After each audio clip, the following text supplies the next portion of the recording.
Hello, and welcome to another edition of the FantasyPoints.com Tailgate. Excited to get into some Week 11 DraftKings main slate action. Of course, we'll begin with our ATS and game totals. Then we'll actually jump to Josh's picks for the monkey knife fight prop, so we can get you sent down that path in time to make some money. We'll go through our DFS recommendations for each game. We'll go in order from left to right. So, Josh, how you doing today? Everything going well in daycare land? Oh yeah, man. I'm playing Mr. Bachelor this weekend, hanging out with the three younger kids while my wife and the oldest daughter go away to a camp. Um, so let's hope we have no crises upstairs with our babysitter, and we're good to go, man. Good deal, good deal. Yeah, my wife's at work right now, so I've got three little ones myself. I told them to stay confined, to their areas, but we'll see how that goes. For sure. But can you hear me pretty good? I'm having some issues on my end. Let's see if that Can you fixes not it. hear me? Oh, there we go. Yeah, yeah. Okay, so let's jump into the ATS and totals. So for the first game that I'm seeing here is Penn State and Michigan. And this one is a gut call for me. The loss that Michigan took to Michigan State, that was brutal. Looks like Blake Corum's tweeting back at his dorm, so he's likely out today. And then Donovan Edwards is also out. And then tell me if I'm saying his name wrong. Andrell Anthony, is that Mhm. how? Yeah, yeah. It looks like Yep. he's questionable, and I don't like players listed as questionable in college. Maybe we'll get some definitive word before game time, but as of right now, I don't like that the way things are going there. They're going to be traveling to University Park, and that is a intimidating place to play. I'm talking for any team. I mean, it's like a whiteout there, and they're going to be going crazy today. So I'm taking Penn State and 1.5 points there.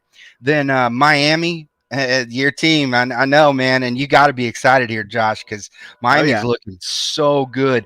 I mean, this is the best that I've seen Miami look in. I mean, geez, it's been so long since Yep. they've had a. I mean, Derek King looked good, but not this good. Tyler Van Dyke, he's the real deal. I don't think Derek King's getting that job back. And I No. say what you will, about Derek King's NFL potential. I don't think it's really there like people think it is. And so I think Tyler Van Dyke has potential to be a top draft pick. And Yep. this is going to be a game where I think the Florida State run defense is good. But it's not going to stop Tyler Van Dyke even in Tallahassee. I'm taking Miami and 2.5 points towards FSU, and that's fine by me. Okay, so another one. I really had to dig for this one. Nothing immediately stood out, but and normally I don't go for these double digit spreads, but I'm taking Iowa State, giving 10.5 points to Texas Tech. I don't like the way this Texas Tech team is playing. Obviously, they're going through some changes, Yep. and it's going to be a difficult game here because Iowa State hasn't really lived up to they're on the defensive sides. It has given up some points lately. So even though they took Texas last week, I will say that 30-7, yes. But in a couple of weeks prior to that, they hadn't. I think it started last week with Texas. I think it's an angry defense. I think they're trying to recapture that success, and I think they're gonna destroy Texas Tech here. So give me Iowa State 10.5 points towards the Red Raiders. So what do you have on your three total wagers, Josh? Yeah, for me, I got the Maryland Michigan State game. So love that Michigan State just doesn't seem to be able to stop anybody as far as passing. And Talia Tagovaloa, we'll talk about him more later, but he seems to have at least be able to put some yards up. And so I'm taking the over on this game at 60.5. And so I like that number. And so yeah, I'm gonna take that one. And then Miami, Florida State. I'm gonna go 61. I found it at 61. I'm gonna say under. So I don't think FSU is really gonna be able to move the ball well. Huh. against Miami, at least on the ground, which is where they're best. And so, yeah, and in fact, and I also saw some stats. FSU, when their team total, or sorry, the game total has been 60 or more, they've never hit the over on that. So it's gone under every time this season. I think it's 4 times this year. So I'm going FSU, Miami, under 61, and then Tennessee, Georgia. I got it at 56, and I'm going under on that. In order for that to happen, I think the implied total for Tennessee is 18, and I think the most anybody scored on Georgia this year is 13. So I just don't see Tennessee being able to score enough, even though they're, you know, great offense. I don't see them being able to do that. And Georgia's hit the under for in their total for 5 straight weeks. So I like the under in this game. I think it's pretty safe at 56. I like that. I like when we don't completely agree on stuff, because and especially on with these early picks, because then we can get into it more later and kind of Yeah. run down some things. So why don't you go ahead and give us your you do have the monkey knife fight props. So we're on a new server. We're obviously on YouTube today, so we didn't have a chance to really discuss much coming Yeah. in. So you just please bear with us as we work through this. But so go ahead, Josh. Yeah, for sure. I got 4 monkey knife fights. One of them might not be able to happen because it involves Mackenzie Milton. So I guess it depends on if he plays.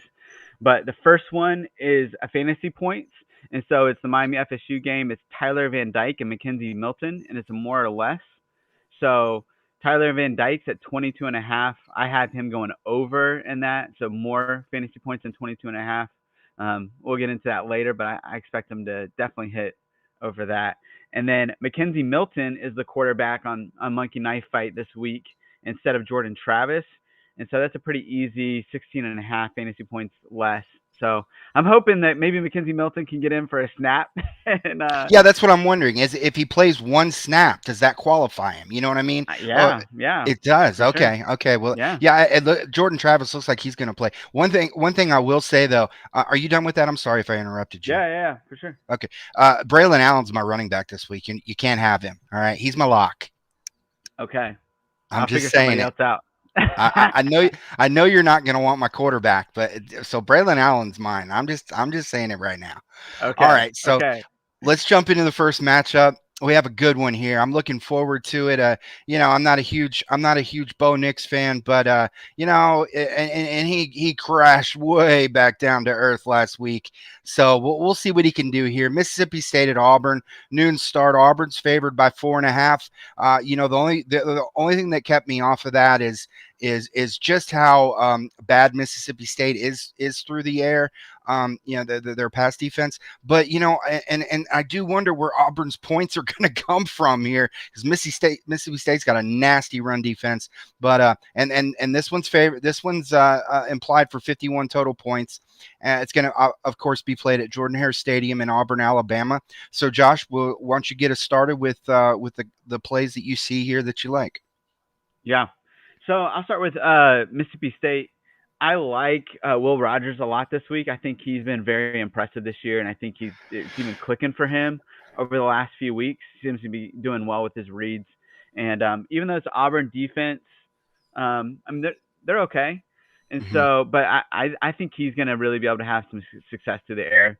And at 7.4K, I really played around with him a lot in cash lineups, and so I think he's viable there, definitely in a Mm-hmm. GPP for sure. And then at wide receiver, Makai Polk.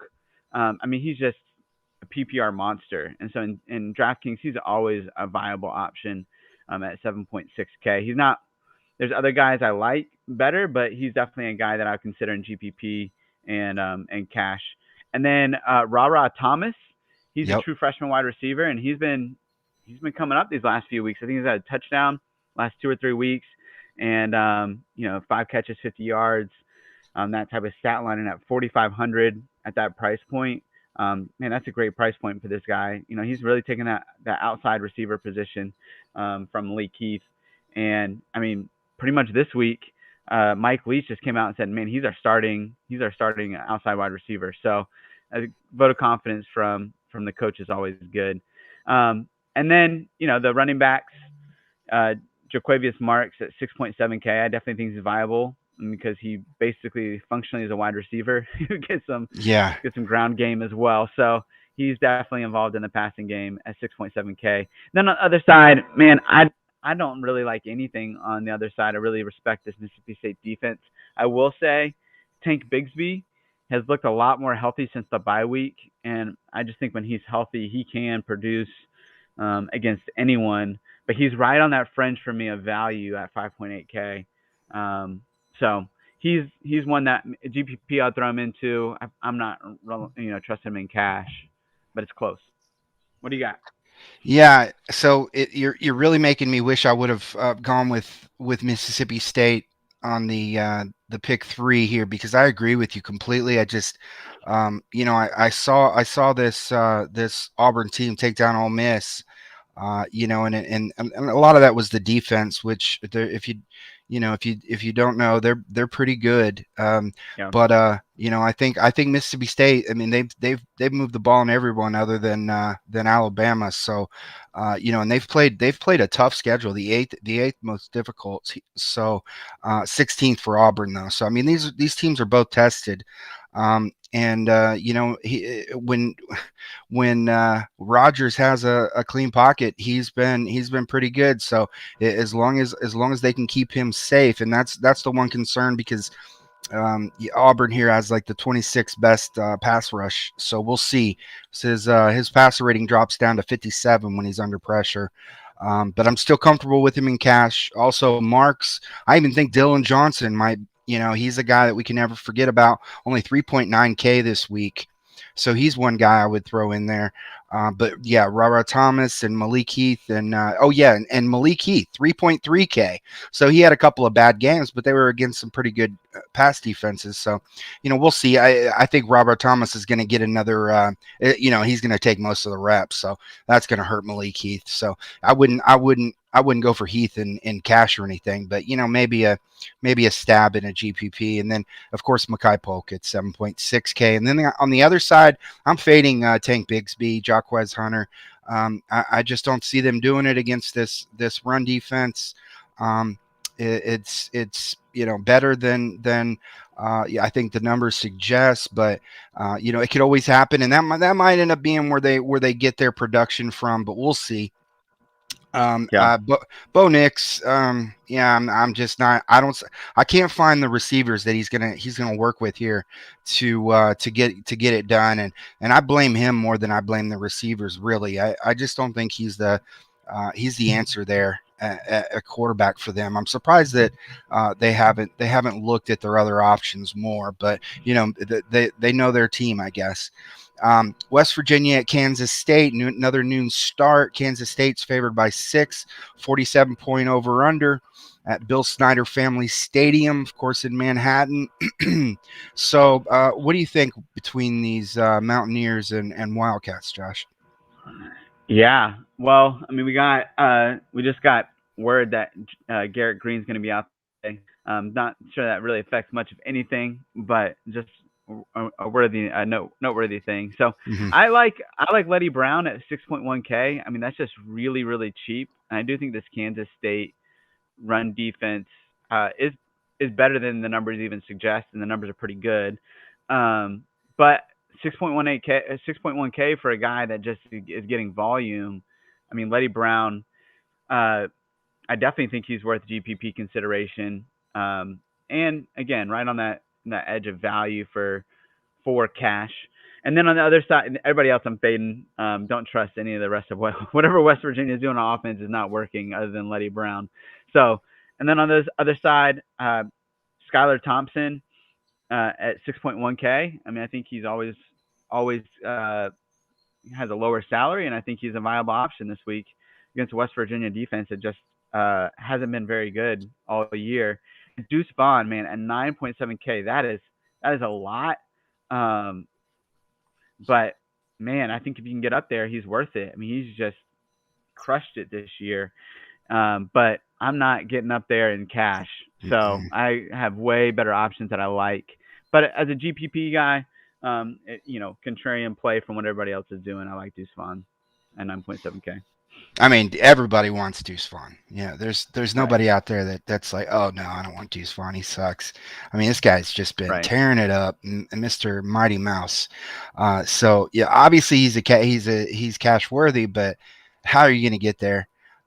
Schuyler Thompson, his numbers are down, but I think that has a lot more to do with how well Deuce Vaughn has played. It just they've had such a good running game with him. So yeah, of course he also works through the air, so that does help Schuyler. But Schuyler's not running as much, Yeah. and so yeah, I wouldn't even consider him outside of a deep GPP stab, and I'm not even that excited about him now. On the West Virginia side, we differ here this week because Yeah. this defense of Kansas State, I'm not scared of them, and Dodge, no Garrett Green, I think he's cash worthy at 5.1K. No way he stays under 15 points here. This is going to be a game where he does well, and then the one thing that the Wildcats are pretty good at is run defense. So we'll see. I think a lot of Letty Brown's numbers going to come, or at least a good portion is going to come through the air. And then Bryce Ford Wheaton's been playing really well. Plus Wesley Wright, we can always count on him. They've had a tough couple of games. They played the 19th most difficult schedule, 45th for Kansas State, and I know Dodge hasn't been playing that great. It's not. I'm not projecting him for like an NFL future or anything, but I think he can do well in this spot. So definitely like those three guys. Of course, Letty Brown's going to get a large number of touches here. But the one thing though, Isaiah Easdale, he's doubtful. He's got a rib injury, and he's a guy that's emerged lately. So we might see some extra volume towards Ford Wheaton and Wright this week. Yeah. All right, so jumping ahead, Oklahoma at Baylor. This is going to be a fun one. It always is with these teams. And Oklahoma, they're currently favored at 4.5 points on the road at McLean Stadium in Waco, Texas, and it's implied for 62.5. And I think that's about right because these are pretty good, pretty solid defenses. I shouldn't say good, solid. And Yeah. we've seen them play bad in some unexpected situations. And then we've seen them step up and just shut people out. So we'll see what happens this week. Why don't you run through your plays for us, please, Josh? Yeah, I'll start in Oklahoma. I really like Caleb Williams. I mean, even at 10K, the Baylor passing defense. I mean, they've just shown that they've struggled at stopping teams downfield, and so I think that's what this passing game does for Oklahoma. So I think it's a bad matchup for Baylor on the defensive side of things. So I like Mario Williams. I mean, he finally had another big game right before the bye week, and so I like Mario Williams at 4K. I mean, his price didn't adjust much, and so I like him. I like him a lot in GPP, and I would still play him in cash at that price at 4K. And then at Marvin Mims at 6.4K. I mean, I think he's another guy that could really have success in this game downfield. But again, he's more of a GPP guy for me. Other guys I like more in cash at the same place. Caleb Williams, I'm playing cash or GPP, even at 10K. And then on the other side of things, Jerry Bohannon, I mean, he's definitely in play at 7.2K. I really like him this week against just a really bad Oklahoma secondary. And I think all their wide receivers are in play. I think Ben Sims, RJ Sneed, Tyquan Thornton, all of those guys can have success this week. And I like Abram Smith, even at 7.1K. I think if the big thing with Baylor is whether they're going to give him volume or not. If he gets 20 plus touches, I mean, he tends to do really good things. And I know Oklahoma is good against the run, but I think we've seen, backs like Kendre Miller have some success against this OU defense. And so I think Abram Smith can do it. 7.1K is right on that line for me. I didn't put him in any of my cash lineups. I only did GPPs with him, but I like Abram Smith overall. Yeah. So I think the success for Baylor is going to come through the air, but they're giving Abram some good volume. He's been really efficient. I do like the call, but yeah, it's definitely GPP only, and I'm actually not as comfortable with Bohannon this week. He's just priced a little too high. There's I'm on the fence with him. And it's more that I like some of the cheaper guys, but he's played well Yeah. enough that he should be at least in that discussion. The one guy I think is a cash lock though for Baylor is Tyquan Thornton. Think he does Yep. great today. He has a great Yep. game. Easy profit over value there. So I think he is the lock on cash. Not saying he's a lock for your cash lineup, but out of the Baylor offense, he's the one guy that stands out. Of course, on Oklahoma, Caleb Williams, Marvin Mims, always guys that you wanna give cash consideration. And I think that nothing is different here. I'm right there with you with Mario Williams. He's in my cash lineup. He came back with a bang last week, and it was good to see him do so well with Caleb Williams. So absolutely somebody that you can consider in cash. Probably my favorite cash play on the Oklahoma team. And then Kennedy Brooks and Jaden Hazelwood. They're both more GPP guys for me this week. I think Kennedy Brooks is going to do well. I just don't want to spend 7.7K on him. Um, Yep. it was a consideration, but then there's a couple other guys I like right around that price point. So he's somebody you can consider in cash if you have that confidence, but not for me. I don't think Hazelwood's he's GPP all the way, and that's it there. So jumping to UCF and SMU, another noon start. SMU's favored by a touchdown. We have a 61.5 point over under at Gerald J. Ford Stadium in Dallas, Texas. So please go through this game for us, Josh. All right, I got some good SMU nuggets. So I'll bury the lead here and start with UCF. Um, hey, Mikey Keene, man, he's looked better the last few weeks. Seems like he's Yeah, kind of stepping up in his role, and right as the rumors about that Dylan time. Gabriel, yeah, right when Dylan Gabriel might be healthy enough to come back the next few Yeah, weeks. But Mikey Keene, man, 6.4K, I definitely think he's in play here, unless because he's doing. I mean, it's good to see him do well. I'm happy for him, but this SMU pass defense is terrible. And so I think Mikey Keene is totally viable here, especially it seems like Jaylon Robinson's back, and we know what Ryan O'Keefe has been doing over the past few weeks. I think that Ryan O'Keefe, it concerns me a little bit that that Jaylon Robinson's coming back, and just the volatility of not knowing what's going to happen there. But he has been unbelievable, and he's had favorable matchups for the last few weeks, but he's been phenomenal. And so at 7.2K, I still like Ryan O'Keefe in cash and GPP. I just don't think this SMU defense is inspired at all in the passing game. And I think Jaylon Robinson, if he's playing at 5.9K, we know he's a full go, which he's been practicing fully this week. I like him at 5.9. I would probably play more GPP just because of, again, I don't know if he's going to be on a snap count or anything like that. Um, and then it looks like Isaiah Bowser's out, or probably not going to play. And so I think you could consider Johnny Richardson at 4.6K in GPP. I'm just not. I think everything, the whole game really for UCF is going to be through the air, and they're going to be trusting Mikey Keene with this one. On the other side of things, SMU. I don't know if did you hear the Tanner Mordecai news this week? no, what's going on there? So well, I guess it's more the Preston Stone news, but they said they're going to get Preston Stone into the game, at least a couple series this week. Now that he's not, there's no concern with his red shirt being burned. And I don't know if you remember, but man, this was a close battle between Tanner Mordecai and Preston Stone in camp. And so I think Tanner Mordecai basically won it because they wanted a red shirt Preston Stone. And so I'm very curious to see if Tanner Mordecai struggles or if he throws any picks in this game or makes some of his dumb decisions that he's been making. Although he's been just crazy good, I think Preston Stone's got a real shot if he comes in this game and does anything. And so I'm concerned here for Tanner Mordecai. I say all that to say, not that Preston Stone isn't viable in any way, but Mhm. Tanner Mordecai is I'm off him completely this week, just because of those concerns.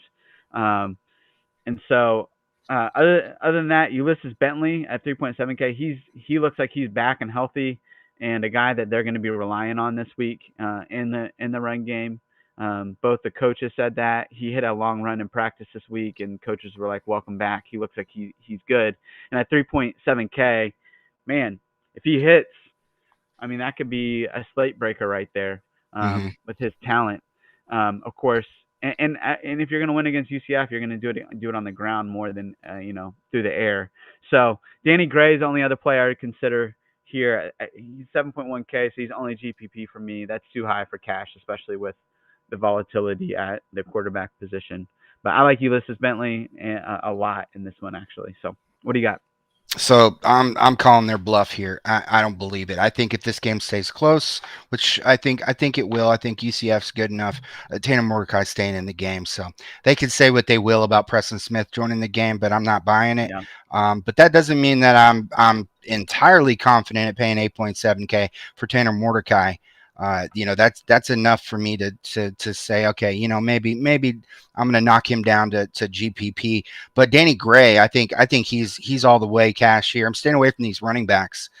This run defense for UCF is better than the numbers suggest. I think they're going to do it through the air. So we'll see. And I don't like players in college that are injured and still working their way Yeah. back. And that the same goes for Jaylon Robinson.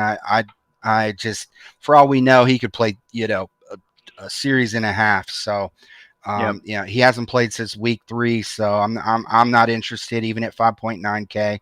All the way in on Mikey Keene. I thought I would be the only one here that would consider him.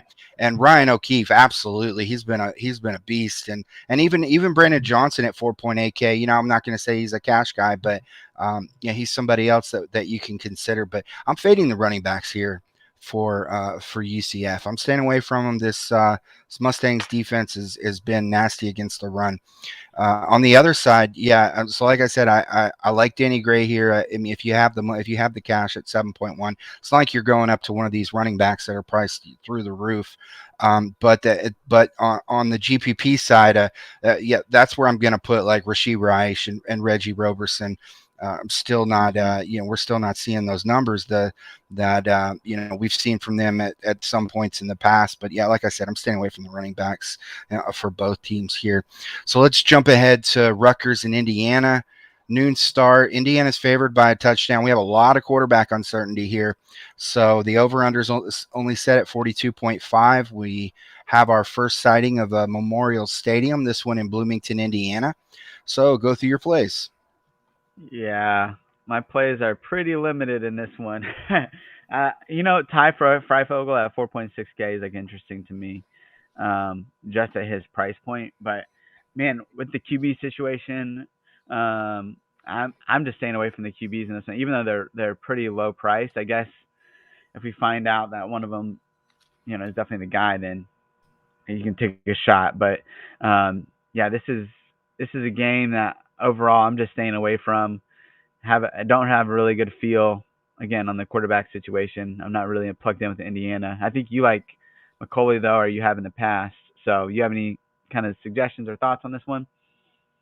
Is that the all that you have here for these teams? Yeah, that's it. Okay. Yeah. So obviously we need some word before we can consider McCauley, but if he's getting the start, I'm all over him here at 4.9K. He did well 2 games ago, put up 20 points, and this might be a better spot for him. I think it will be, but we need Penix and Tuttle to be ruled out, and then also Stephen Carr is questionable, so that backfield's going to be. Looking for somebody to eat up the volume, and that could be McCauley all the way here. So, honestly, at his pricing, he's almost even if they said, oh, we'll have Tuttle come in for a couple series or something, I would probably still be on him. Just because of the matchup is so good. I love Peyton Hendershot here, no matter who's at quarterback. This is a spot where he's going to do well, and then Freifogel is definitely somebody else that you could throw in there, especially if you're going to go with McCullough. You could stack them together. But and then Chris Childers, he got some volume last week. I'm not really excited about him, but Yeah. he could, because like I said, Stephen Carr is questionable, and I'm not confident he'll play. But maybe if we receive word, then great. That'll make things a lot easier here. Yeah. So on the other side, did you see the Shameen Jones ownership percentage? It's No. 23%. It's Jeez. way up there. A lot of people are expecting Shameen is going to be the replacement here for Cruikshank, and he's had a lot. He came in with a lot of promise after last season, so we'll see. The issue here for Rutgers is we don't know what the deal is with Noah Vidral. Is he going to play or not? If not, it would be interesting. Is Gavin Wimsat at 4.5K?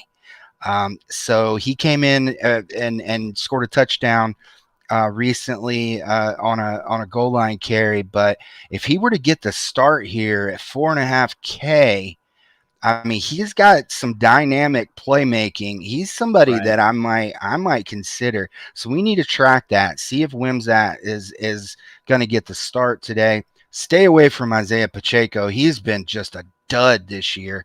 Waste of space, man. And for the past like 5 weeks.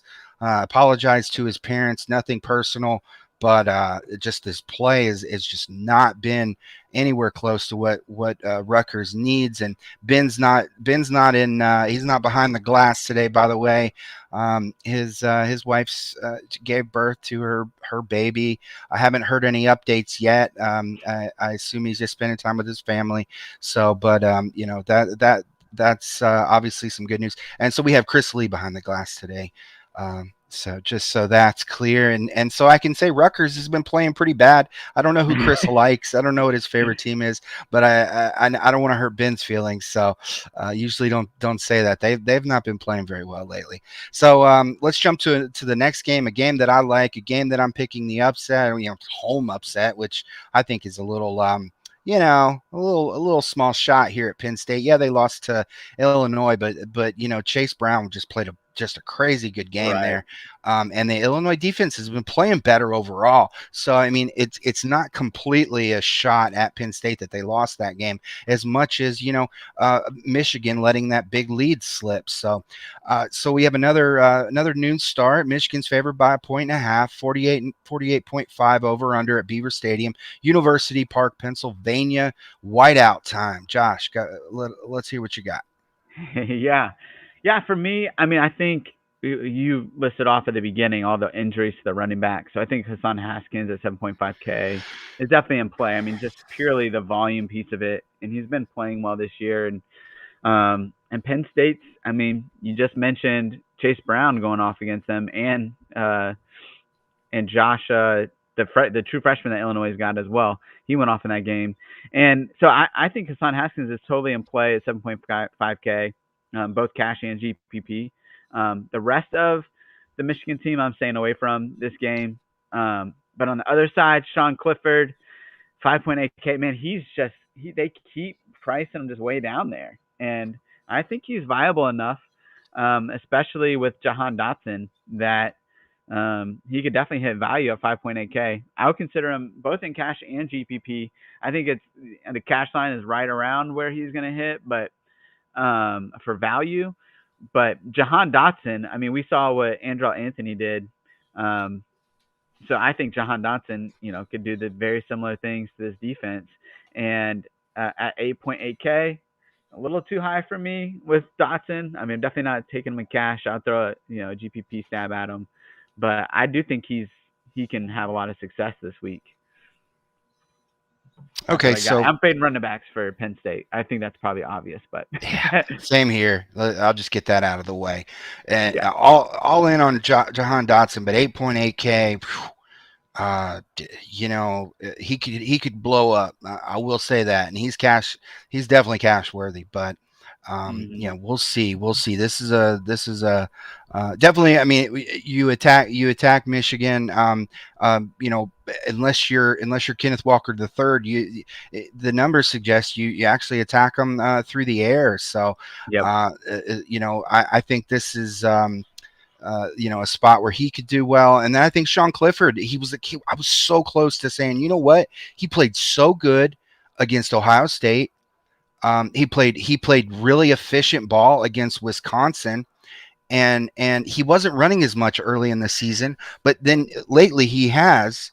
So I think Clifford is somebody who's right on that edge for me at 5.8K, because I can't even Right. consider a scenario where he doesn't get 15 points here, Right. short of being injured. So I do like him. Parker Washington, he's exactly half the price of Jahan Dotson, but I don't trust him enough yet. So, we'll see. Maybe when they get a different quarterback in there, I don't know. I doubt it, though. The offense hasn't supported two fantasy wide receivers in a while. So this is the Jahan Dotson show. And the running backs at Penn State, whoever the running back coach is and whoever's making this decision on just riding Noah Cain to a fault, is just his position on the team needs to be evaluated, or at least he needs to have a stern talking to. Over on the other side, Michigan, the Penn State running game has always been good. What is going on? Where is the pride here? You know what I mean? Yeah. They need to put a fire under these kids, and that it's just not there yet.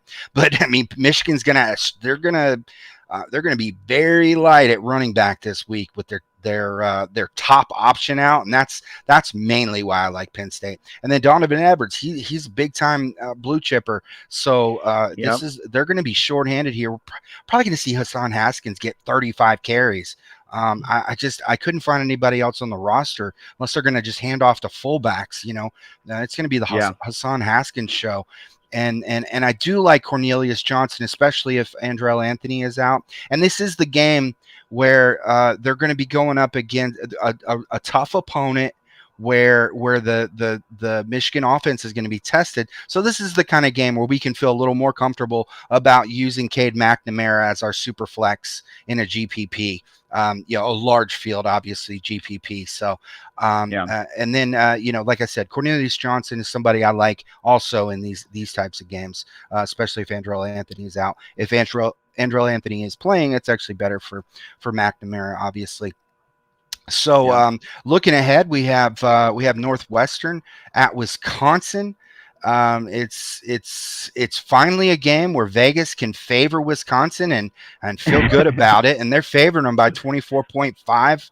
And there's only going to be 41 points scored here. I've already put my Braylon love on the table. So we got that, and then so Camp Randall Stadium, Madison, Wisconsin. What do you have, Josh? Yeah. So this will be pretty quick. I'll let you talk about Braylon Allen more, but man, Braylon Allen, Ches Moosey's out for the year, right? So this is Braylon Allen's backfield, and he's not going to look back. And this is the perfect matchup to have for your first start, where it's your backfield. So I love Braylon Allen this week. You do too. So 8.2K. I don't care. He's the lock of the week. He's in all of my lineups in cash and GPP. And then Julius Davis at 3K. I think he's definitely worth some consideration as well, especially if this is a blowout.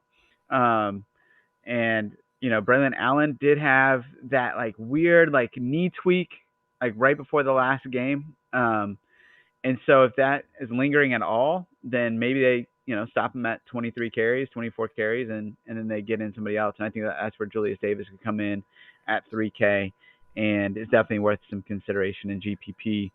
On the other side, man, Northwestern versus Wisconsin. This just isn't boasting well for any of their players. So I'm complete fade on the Northwestern side of things. But yeah, what you got? So both of these quarterbacks, they're not good. Graham Mertz, 31.4 passer rating under pressure. Andrew Marty, is he even getting the start, because they've just been rotating their guys through here. Right. So it looks like he's going to be getting the start. He actually did pretty well against Iowa, but still his passer rating under pressure, 41.7.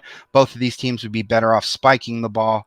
So the passing games here, they're not to be trusted, but the Wisconsin offensive line's the biggest it's the biggest average size in the country. They bully people. They're big bullies. And Braylon Allen has looked so good. He should have been the RB1 in Madison long before Ches Malusi was ruled out. So I love him here. The one issue I have with Julius Davis is, I mean, they beat Rutgers 52-3 or something, and he got 7 carries. So I wouldn't put him in anywhere near cash, obviously, but I would only use him if you just have like an outstanding lineup and you need a 3K running back.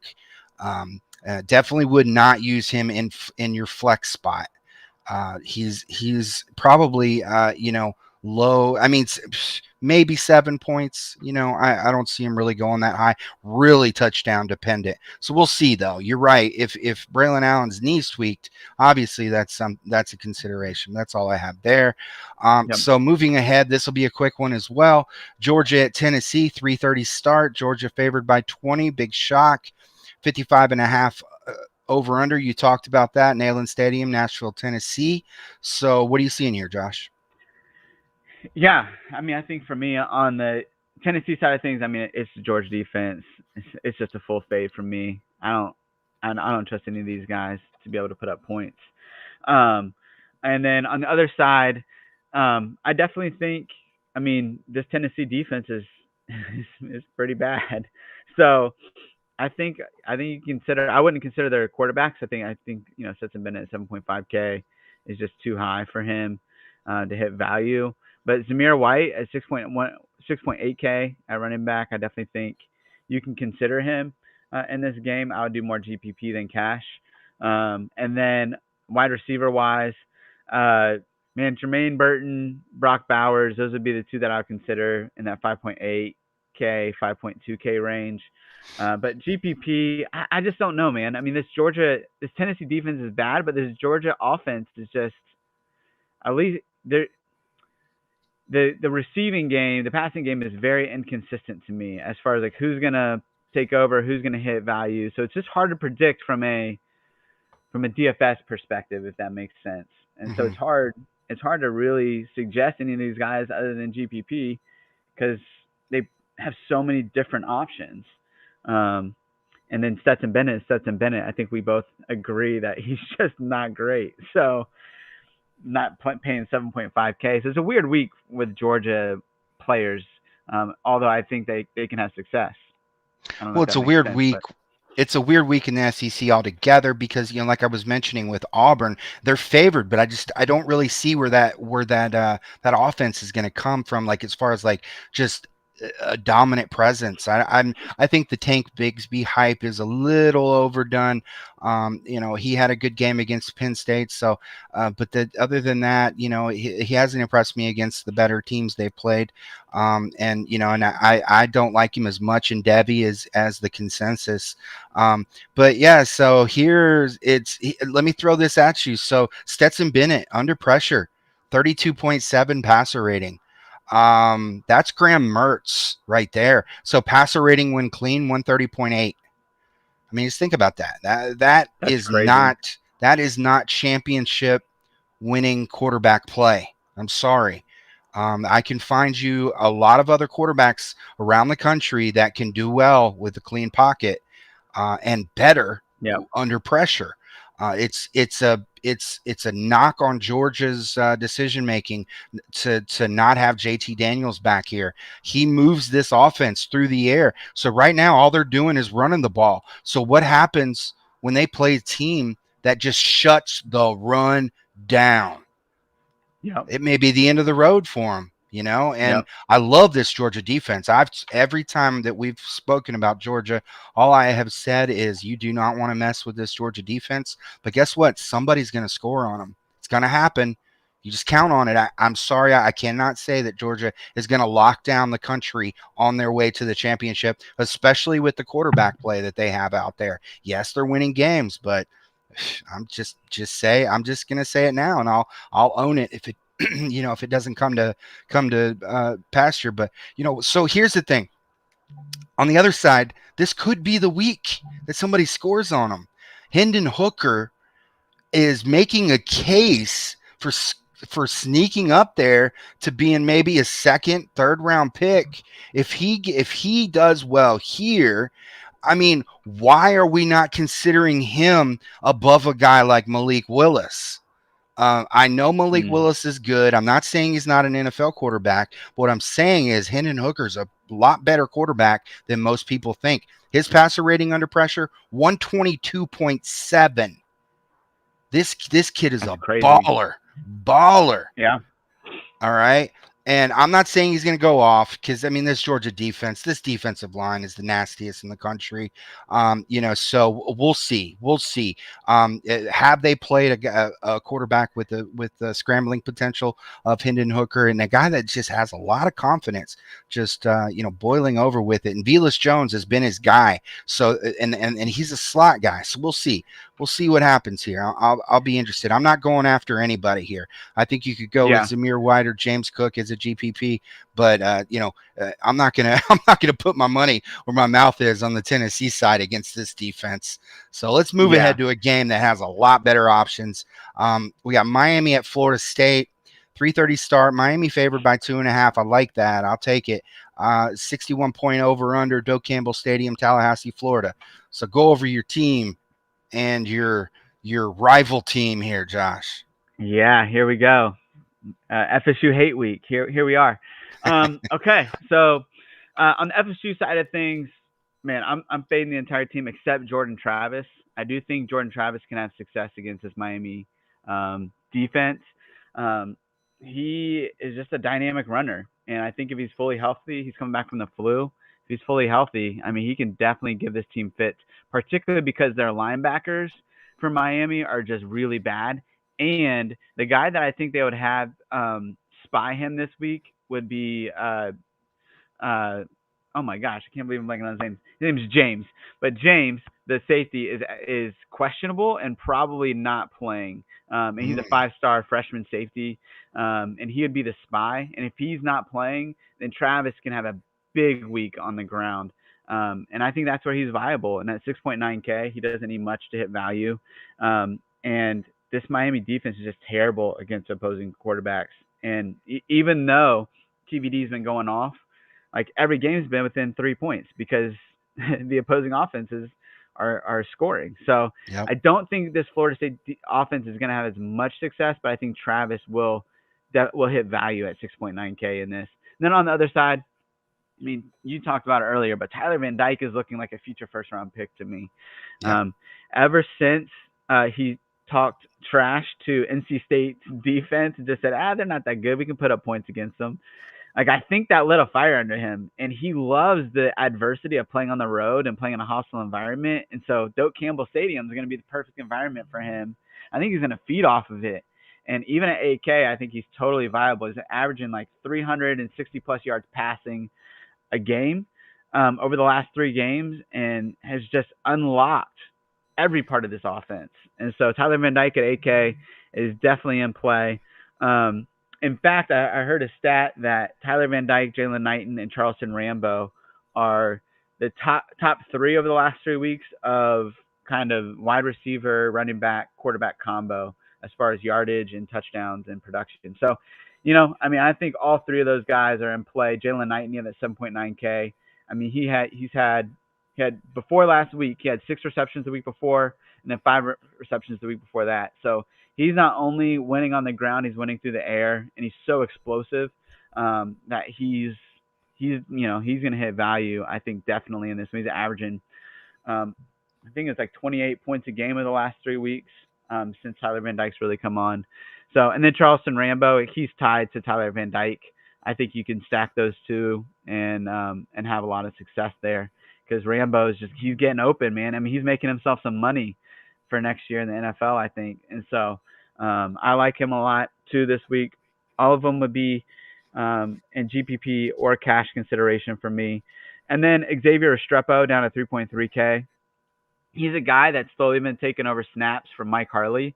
And him and Tyler Van Dyke are boys. And so I think there's a good chemistry there. And I think Restrepo can hit value at 3.3K. He's a GPP stab for me, not a cash guy, but definitely somebody, because I think multiple receivers are going to have have value today, and I think he at 3.33K, and Will Mallory at 3.4K. He's been coming on as well with Tyler Van Dyke. So both those guys in GPPs I'd consider as pump plays. So the only player I would add to, you obviously know your Hurricanes. The only player I would add, Keyshawn Smith. He's been playing pretty good too, and he's 5.1K. So Yep. another GPP guy there. And this is a stat you'll like. So Miami's played the 7th most difficult schedule this season. So that really highlights Van Dyke, and that the stats he's putting up, he's not doing against the vanilla crew here. He's going up against some good defenses and has been playing really well. So I couldn't be more excited about this, for this kid. He's on the fast track to the NFL. And then on the other side, I love Jordan Travis. I think okay. So here's the thing: the run defense for Florida State's legit.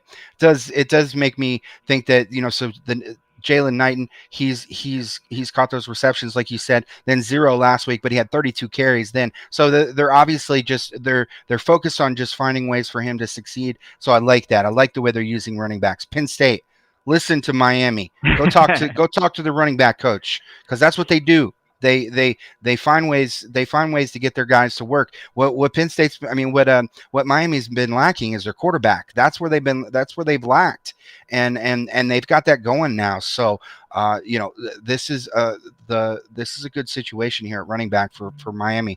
But on the other side, I think because of the success of the Miami offense, we're going to see the Seminoles look to the air a little bit more today. I'm not going after any of their receivers because I don't know which one's going to step up, but we're going to see one of them step up this week and put up some points. And so I think Jordan Travis, he's going to have a good week.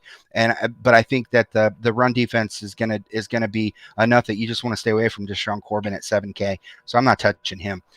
In any maybe a GPP stab if you absolutely love him to death, but keep him away from your cash lineups. So Iowa State at Texas Tech, 3:30 start. Iowa State favored by 10.5. I like it. 57.5 point over under implied. Jones AT&T Stadium, Lubbock, Texas. What you got, Josh? Yeah, I think a lot of the Iowa State offense is in play here. Brock Purdy at 6.8K.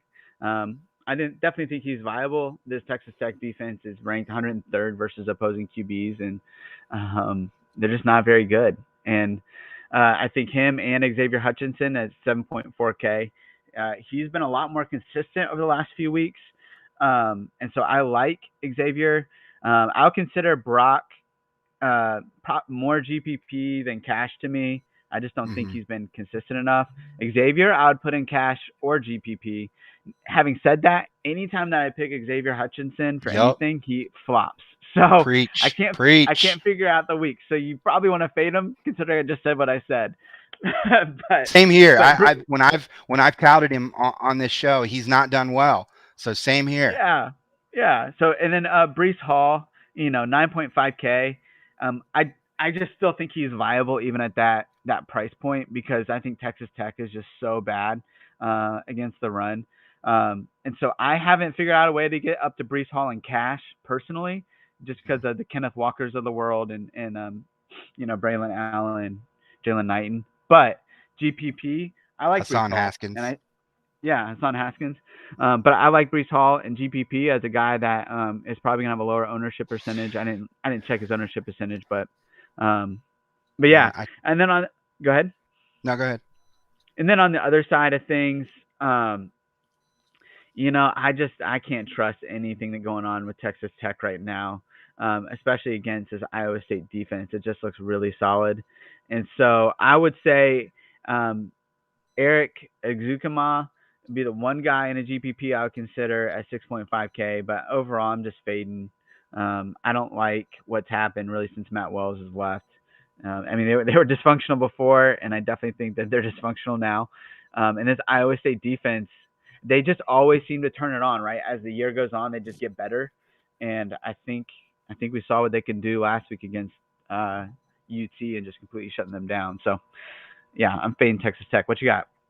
So, yeah, I'm looking up at the the ownership percentages. It's currently right now. Breese Hall's the RB4, 16%, but the RB5 Connor Hayward, the RB6 Dylan Johnson. I like it. And then we go down to Hassan Haskins, and we're at the RB10.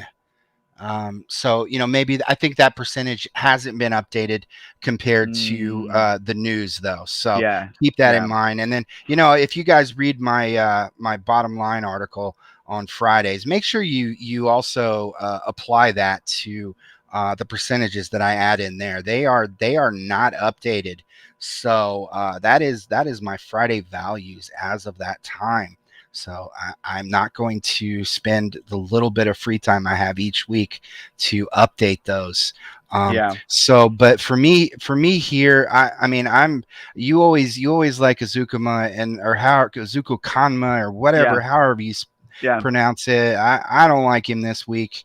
I'm staying completely away from this Texas Tech offense because I think this Iowa State defense is just they've been playing some nasty ball. They shut down Texas last week. Of course, Jaylon Robinson got hurt, but they have some players that are a lot better than anybody on Texas Tech, and they close them off from any type of production. They even benched their quarterback. So I think this is a bad spot. Texas Tech doesn't even know who they're going to start at quarterback. Moving on from that, Xavier Hutchinson, he's cash worthy. I'm saying he's cash. So like you said, we probably need to fade him entirely. Brock Purdy, I think he's going to have a good game here. I can't remember. Who did Texas Tech play last week? Whoever it was put up 43 something points, their quarterback. And so I think this is a game where Brock Purdy could, definitely do well here.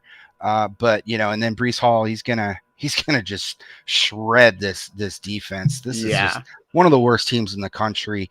As far as Power 5 goes. They're just a weekly punching bag for any type of offense that can move the ball. Yeah. Okay, so moving ahead, we have Minnesota at Iowa, and this one is going to take me all of a second and a half. So I'm going to go through my plays first. Iowa favored by 4.5, over under at 37. I would put that over under at like 17. The Kinnick Stadium in Iowa City, Iowa. So I'm real excited about this matchup. I'm fading everyone. Go ahead, Josh. Yes. So man, the one guy I'd consider, and you're gonna laugh at this, is Chris Ottman-Bell, and I just think it's got to be my past history and just thinking that maybe you can pull it out. But I see the 4.1K, and I'm like, man, he's worth a GPP stab, right? But other than that, and really probably shouldn't even do that. That wouldn't be very smart. But man, this is a full fade. This is a horrible game for DFS purposes. Yeah, Iowa loves it that way. They want to make it the least exciting DFS matchup as possible, and that's the kind of games that they win. So I think they take this one. I've just got no confidence in the score or in the results. We've seen Minnesota play well. Let's move on. And I've got no comment on Ottman-Bell. Purdue at Ohio State, 3:30 start. We'll actually see some offense here, people. Ohio State favored by 20.5. 63.5 over under, probably going to be more than that. Ohio Stadium, Columbus, Ohio. What do you like here, Josh? Yeah, I mean, what's there not to like, to be quite honest? This is going to be a fun game, I think. So we're going to get done early, man. We got one more matchup. Jeez. Hey, it's doing those monkey knife fights at the beginning, man. Yeah. I think that's what did it.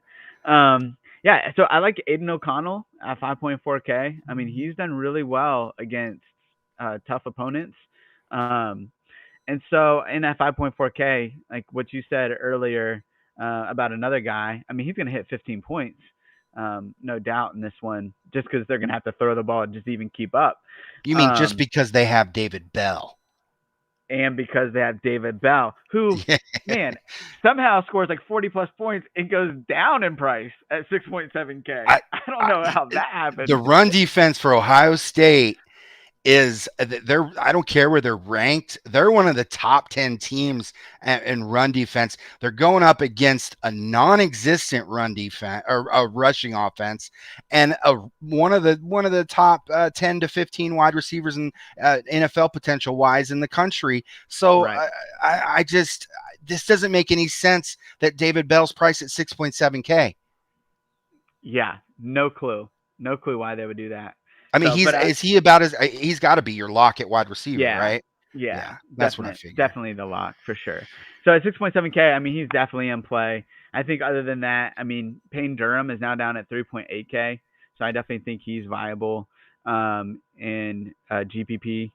And so I'd like to see more consistency before I put him in cash. What's up with him? He goes from like 0 to 20.7. You know, it's like, yeah, come on, Durham. Yeah, come on. But in GPP, if he hits 20, man, at 3.8K, Yeah. I mean, that's awesome. And he's definitely has that potential to do that. And so on the other side of things, man, CJ Stroud is a little too pricey for me at 9.4K with this Purdue defense. I mean, I like him obviously, but at 9.4K, I'm fading them both GPP and cash. But like again, like I don't understand what they did with the wide receivers here. It's the overreaction of the week. Yeah. Yeah. And obviously Jackson Smith and I mean, he might have the most NFL potential of all those wide receivers. But that's like saying stud. That's like being the tallest, you know what? It doesn't mean anything. It doesn't matter. We're talking about 3 wide receivers that are going to start in the NFL, and where the differential just makes no sense. No sense. And for Chris Olave to then go down to the lowest price of the 3 wide receivers is confusing, right? At 6.6K, like it doesn't make sense. So it's like, you know, I know he's been a bit inconsistent, but like, how do you not throw him into a cash lineup at 6.6K? He covered value last week. Right. So in a game where Jackson Smith went off for 200 plus and a touchdown. So yeah. So 6.6K, I mean, cash GPP for me with Chris Olave. Garrett Wilson, maybe you can give us some insight into what's going on there. I mean, because I like the price, but I'm confused at what even is going on. So maybe you can give us some insight on the rest of this. Oh, and I'm fading Smith and Jigba at 7.8K. That's too much for me. Yeah. So on the Purdue side, you said it, GPP, and you could even go up to cash with him at 5.4K for Aidan O'Connell, and David Bell's he's not gonna be my lock because I took Braylon Allen out from under you. So definitely your guy there, but he's the cash lock of the week at wide receiver. And then on the other side, you know, I see, okay, I don't think it was injury related with Garrett Wilson, to be perfectly honest, because I watched my son, he watches Ohio State games, like he rewatches them. And so while I'm sitting here working, I'm listening to the games. And while he was watching the game 2 weeks ago, shoot, I forget who they played. Who cares? I've had that game on multiple times behind me, and I did not see anything, no injuries, nothing. It may have been a personal situation, and that's the thing about college injuries is they don't report them. So when we do get reporting on an injury, when it is disclosed, or they tell us that there just is an injury but not telling us which it is, that's when I worry. We haven't heard that Garrett Wilson is dealing with an injury. We just heard that he was going to be inactive last week. So it could have been a behavior type thing. It could have been anything. But until I hear the injury word, I'm not gonna hit the panic button here. I think he's a great value at 6.9K. He will be my lock this week at wide receiver. And I've been making a lot of bold statements here, and I want to put my money. And he'll be like the 4th or 5th time I've used him this year. I don't think he's gone wrong yet. So I'm going with him at 6.9K. But if he wasn't playing, Chris Olave would be my guy at 6.6K. I like him a lot. Stroud, he likes to target the slot a lot. So, and we've seen that with Smith and Jigba, but 7.8K. I mean, come on. Jeez, I'm not touching that. He was at like less than 6K all year. I'm sorry, it's an overreaction. And this Purdue defense is pretty good as far as their pass rush, and their passing defense looks better than it actually is. Don't believe it. They're more around 75 or so. They're not the 12th best. They've closed down opposing quarterback passer rating, but we're talking about the collegiate calculation of passer rating. So I'm not convinced there. But their run defense is terrible. So even at 8.5K, Travion Henderson, I think he's being overlooked here as a solid play. If I could get up to him, man, I would. But Yep. I'm not playing him over Braylon Allen again. Going up against Northwestern, though. Northwestern is one of the bottom 3 run defenses in the country, and they've given up some disgusting running back games to opponents this year. So you do not sit Braylon Allen this week. You pay up for him and you forget it. All right, so let's jump to the final game on the slate, and this is going to be a good one for Michigan State. I think they're still angry from that Purdue loss. And I think they're going to take it out on Maryland here. 4 p.m. starts. We're not going to cash out until a little bit later today. So Michigan State, they're favored by 11.5. I considered that one. I did, because I think they're going to beat Maryland by more than that.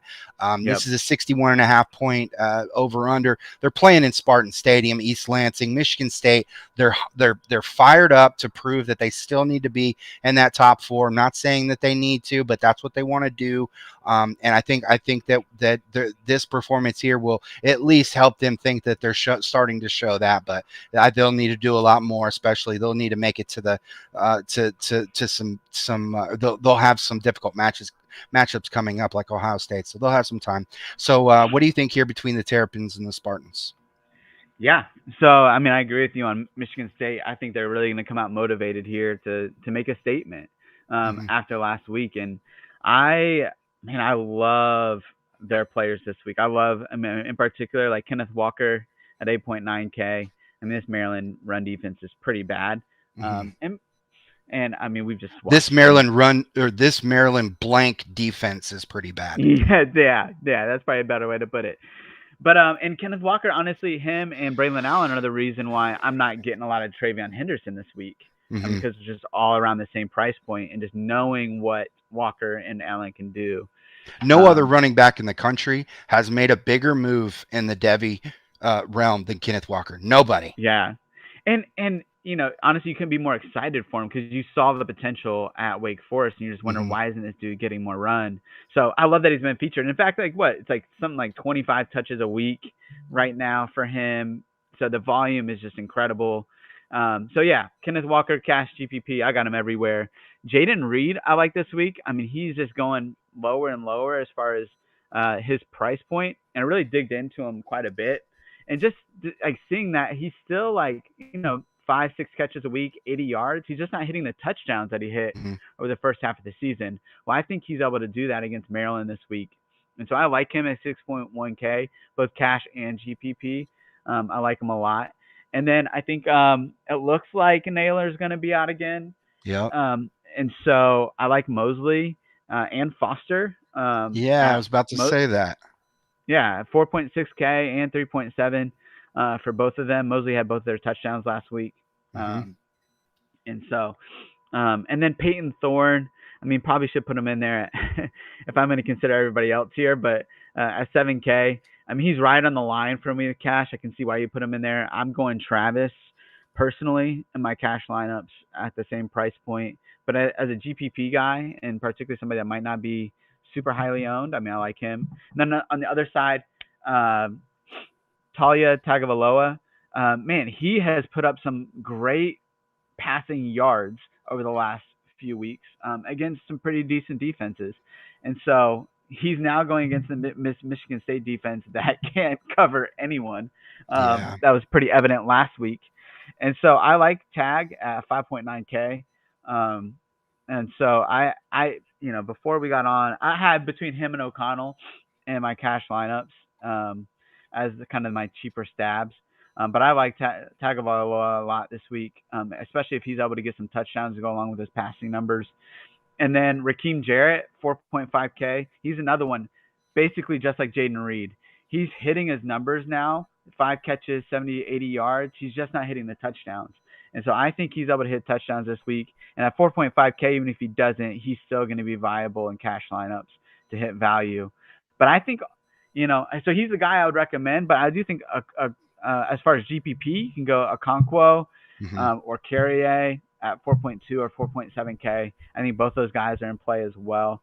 And Rakim Jarrett, I think, is one of the projected highest ownerships on the slate as well. So that's great for cash. If you're going GPP, maybe you go with one of these other guys instead that are going to be lower owned. But what do you think? Yeah, so as far as Maryland goes, I mean, when you have a quarterback that's throwing the ball 57 times, I don't think we can fade him at 5.9K. He's about as a lock for 15 points as it gets. 16, 17 points, whatever he needs. Yeah. Just under 18, obviously. So I think he's a guy we can count on for that total. He's done that in back-to-back weeks. He did it against Penn State last week. I wouldn't say the Spartans can't cover anybody. I would say that David Bell is just really good, and that they're right around the 50th. So the three things I look at for a defense, for a pass defense, first I look at their pass rush. What type of pass rush are they getting? They have the 15th best. Then when I consider that, the one thing I want to look at for the pass rush, are they giving up the run? Because if it's an over aggressive pass rush, they might be just completely looking past trying to stop the run. They're actually right around the 15th to the 20th best team against the run here. So then for the pass defense, I want to look at the passer rating allowed. And I also want to look at the coverage. I watch at least one game of each team, and the Spartans, I wouldn't say they're that bad. I've seen a lot worse this year, a lot worse. Yeah. And one of those is Maryland. So this is a spot where the Spartans are going to just thrive in every phase of the game. We're talking Peyton Thorne, cash; Kenneth Walker, cash; Jayden Reid, cash; Montori Foster, cash. Trey Mosley may get a touchdown, but I'm not going as far as Connor Haywood. I know he's 3K, and and he's put up 8 points here and there. He just doesn't get any type of volume for that type of ownership. Watch him score 2 touchdowns, and I'm like a big idiot. I'm not using my dollars. You can, obviously. So on the other side, 57 attempts. He's going to be doing that again here. So Tagovailoa, the ghost of Talia Shire, can definitely be considered in cash. And then I called out Rakim Jarrett last week. He put up his second consecutive good yardage game, so I'll back down off of that. I think he might be ready to emerge. This could be the game where he scores a touchdown, and then that would be obviously a value here for 4.5K. I'm not buying the carrier, just like both of us said last week. Not buying it. He had one good game. I need to see more. So 4.7K, no, thank you. But I do like Okonkwo. This kid, he's going to play in the NFL. He wants to be good. I think he has the drive, and one of the things you need at the tight end position is you need to have that desire, that drive, because if you're playing the tight end position, you already have the size to play the position. So what you need to be able to do, you need to have that motivation to get in and get dirty with the defensive ends so that you can block for the run, so that you can, when you are asked to pass block, so you can get that done. And Okonkwo, he checks all those boxes. He's not going to be a superstar in the NFL. Don't get me wrong. He's going to be a guy that you'll never start, but he's going to be in the NFL. I'm not saying how long his career is going to be, but he's the kind of guy that we can look to for some production here. Only 4.2K, but I definitely like Jarrett better. So I'll go over my positional locks, and could you just check up on the news real quick and see if we have anything breaking? I got some stuff for you. All right, good. So the first thing, I'm right there with Josh. Jordan Travis is my quarterback, my positional lock at 6.9K. I would have gone with McCauley if we heard that Tuttle and Penix were out, because I think he's going to have a really good game against a bad Rutgers defense, or at least one that's playing bad lately. For all I know, there could be some injury issues there at defense, because Greg Schiano had that defense looking good, like against Michigan and stuff. So it's a shame, because I like the direction that they were going. But that if they get their 5-star quarterback in today, that's somebody we need to check out. But Braylon Allen, I need to say no more. This kid's going to destroy Northwestern. And like I said, Garrett Wilson's my guy again this week. I'm confident in him at 6.9K. I haven't heard the injury word, so I'm not scared off by that at all. And I'm always checking up on the Buckeyes. So I've been trying to figure out what's going on there with him, and it's just not out there. So they keep a lot of these college kids' health situations confidential, and so if it is health, I haven't seen anything on that. So do you have some news for us, Josh? Yeah, so you might want to comment on the quarterback situation. So McCauley was taking the majority of throws in early warmups. It looks like Penix is in street clothes, and then Jack Tuttle's there, but it looks like he might be limited. So looks like McCauley's. So what do you think? Late lineup pivot.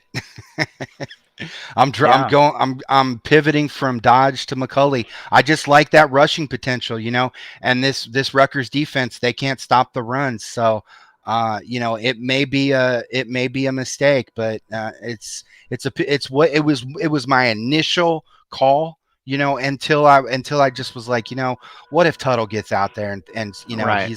he's playing the obvious passing downs or something. But I thought McCauley looked good enough to see what he could do. So that's what I'm going to do there. And is that the only news that you got?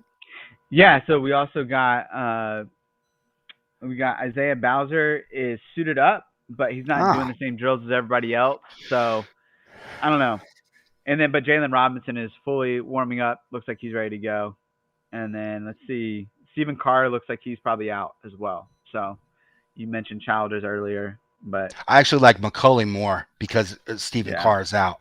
So, all right, why don't you go over your positional locks for us? So So mine are pretty chalky today for me, at least, considering I need to up my game here. So Tyler Van Dyke at 8K, I got him as one of my locks. I talked about him earlier, and then Kenneth Walker III as my other one, and then David Bell.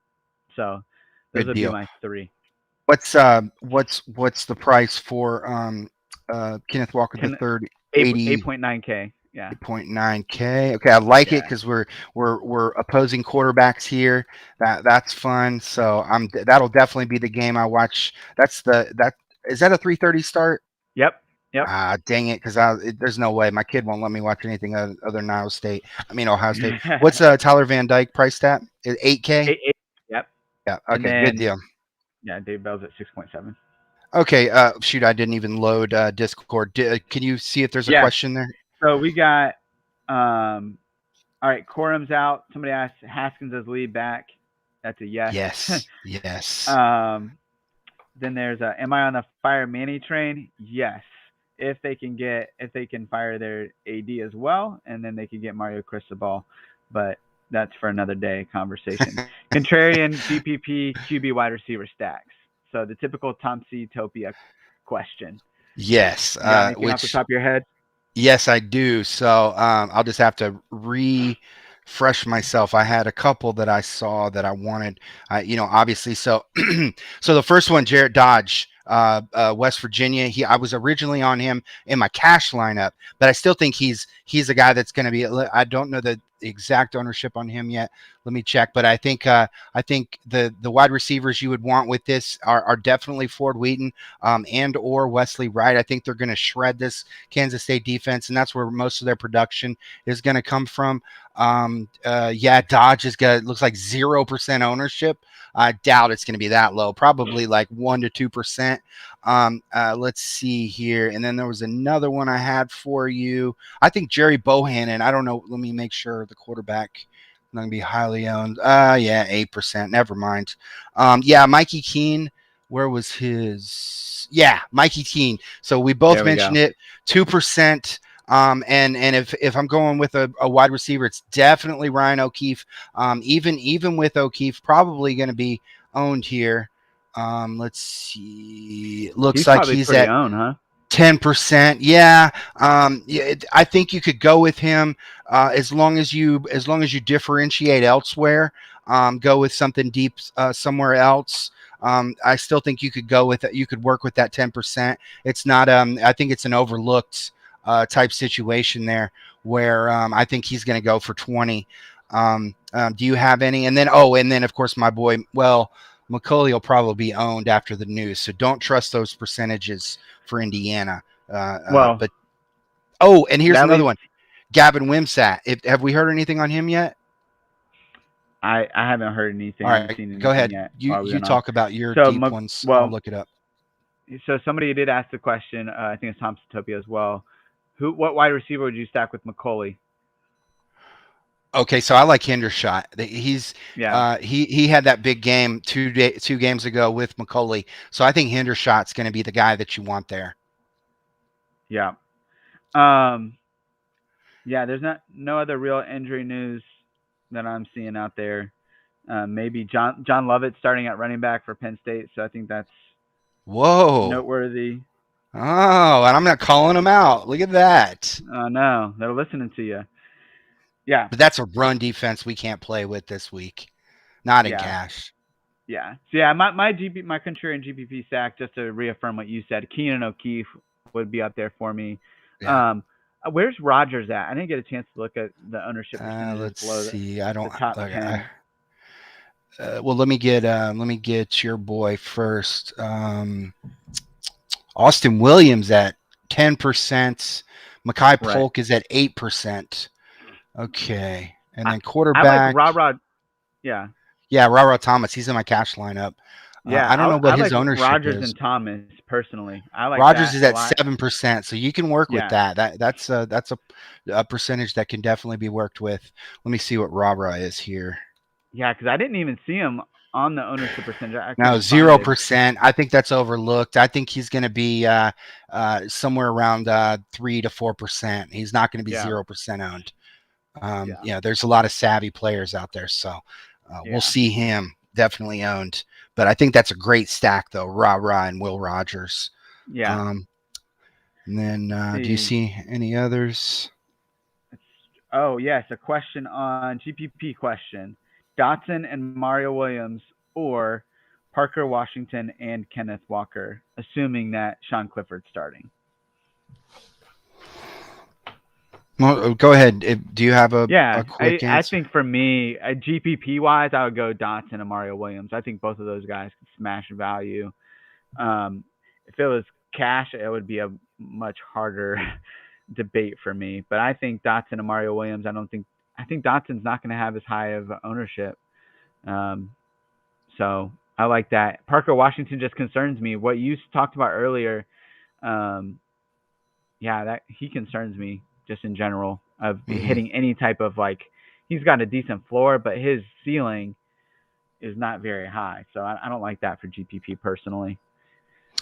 Yeah, I'm going to agree with you there. I think that the Dotson Williams stack is the call between those two. And one thing on Wimsat, I do want to say I like McCulley better than I do the Wimsat, just because they're still not giving us any news, and it's 7 minutes to kick off. I'm seeing one NewJersey.com sports. They wrote an article about it, but I'm not going to waste my time. I only have a few minutes here, so don't see any news that's gonna break for us here, and I doubt it's gonna come. It looks like nobody cares who starts at Rutgers. You got a big team, a team. There's definitely a lot of people that love their Rutgers, but nobody's complaining about it on Twitter. So we're not seeing any of the guys stepping up to give us the news. So I don't think we're going to get it in time to use him. Wait. It's a 3:30 game, isn't it? Rutgers? I think so, yeah. Shoot, I just stuck my foot in my mouth. We don't know yet because they're just not talking about it yet. I'm sorry, everybody that likes Rutgers. That was bad of me. We may get that news, but I'm not going to wait around. I'm just going to stick with McCulley. I like him better here anyway, just because we know what he can do, and he has a few options there. So, all right, guys, we're going to finish about 6 minutes early today, and just give you guys some time to reflect before the lock. So, good luck to everybody. We definitely appreciate you listening in. We wouldn't be here without you, and hopefully we can get our college product expanded next year if we get enough voices calling for more. So make sure you fill out your questionnaires and ask for more college coverage. And tell your friends, tell your girlfriends, tell everybody to come in and listen so we can get our listener numbers up. They don't even have to stick around. Just click open the link so and just leave it there, and they can walk away. They can mute us and walk away. Just try to get our listeners up so we can expand our product, and Josh can provide more of his write-ups, and maybe I can be added back to the write-up team next year. I'd love to. It hurts me I'm not writing about my college DFS here, or maybe we could even add some CFF coverage. It would just be awesome. So make sure you shout out to the win, Josh. I appreciate you every week. You always come prepared. You always come ready to knock it out. You're the man. So definitely want to say thank you there. Yeah, of course. And so we'll all hope good luck today, and hopefully we can come away with some dollars. So definitely post some screenshots if you win anything. We'll be back here next week, and I hope you will be too. Have a good day.